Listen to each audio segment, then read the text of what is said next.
Everyone, welcome back to Karobis mechanical study hub.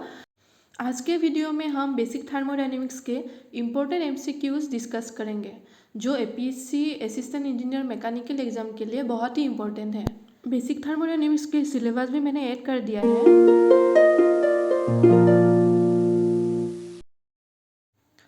इस video में हम कवर करेंगे system and continuum, laws of thermodynamics, properties of steam, air standard cycles और fuel and combustion. Video को end तक जरूर देखिए। सबसे पहले बात करते हैं सिस्टम की। सिस्टम थर्मोडायनेमिक्स में यूनिवर्स का वो पार्ट या रीजन है जिस पर हम स्टडी या एनालिसिस करते हैं। ये बाकी यूनिवर्स से एक बाउंड्री द्वारा सेपरेट होता है जो रियल या इमेजिनरी हो सकती है। सिस्टम की 3 टाइप्स होते हैं: close system, open system and isolated system. Close system में जिसमें मास ट्रांसफ़र नहीं होता, ओपन सिस्टम में जिसमें मास और एनर्जी दोनों ट्रांसफ़र होते हैं, और आइसोलेटेड सिस्टम में जिसमें ना मास ना एनर्जी ट्रांसफ़र होते हैं। सिस्टम के बाहर जो भी होता है उसे हम सराउंडिंग्स कहते हैं। कंटिन्यूम एजम्पशन में हम मान लेते हैं कि मैटर कंटिन्यूसली डिस्ट्रीब्यूटेड है और मोलिकुलर लेवल इफेक्ट्स को नेगलेक्ट कर देते हैं।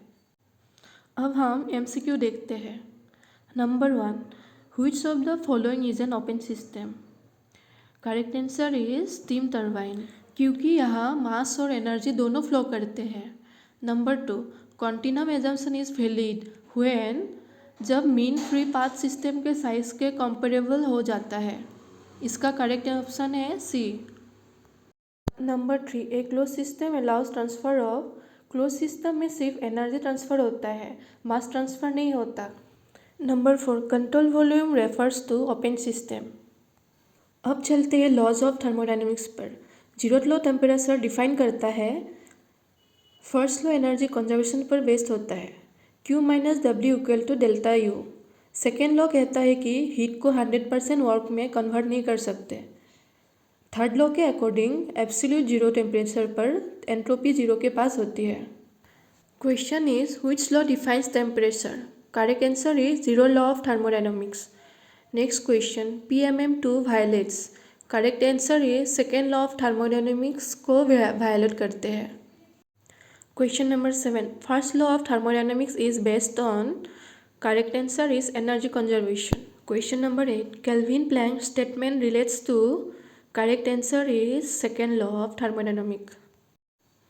Properties of steam. अब बात करते हैं स्टीम के प्रॉपर्टीज़ के। इम्पोर्टेंट प्रॉपर्टीज़ है एंथैल्पी, एंट्रोपी, स्पेसिफिक वॉल्यूम और internal energy. Types of steam: wet steam, dry saturated steam and superheated steam. इन सब के लिए हम स्टीम टेबल्स यूज़ करते हैं।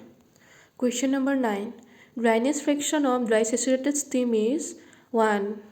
Question number 10, enthalpy of wet steam depends on dryness fraction. Question number 11, dryness fraction of wet steam lies between 0 to 1.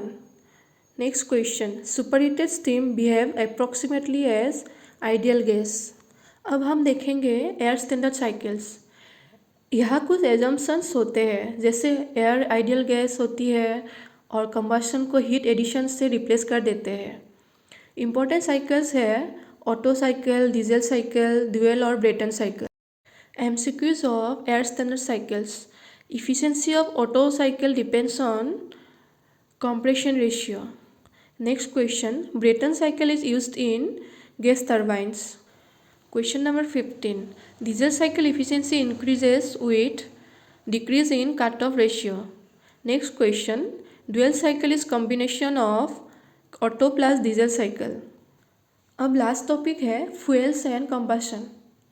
Fuel वो substance होता है जो कंबशन के बाद हीट प्रोड्यूस करता है। टाइप्स ऑफ फ्यूल है सॉलिड, लिक्विड और गैसियस। कैलोरीफिक वैल्यू 2 टाइप्स की होती है, HCV और LCV। HCV stands for higher calorific value and LCV stands for lower calorific value.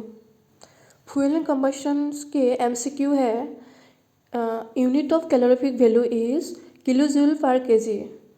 Number 18, excess air in combustion is used to ensure complete combustion. Next question, Fuel having highest calorific value is hydrogen. Number 20.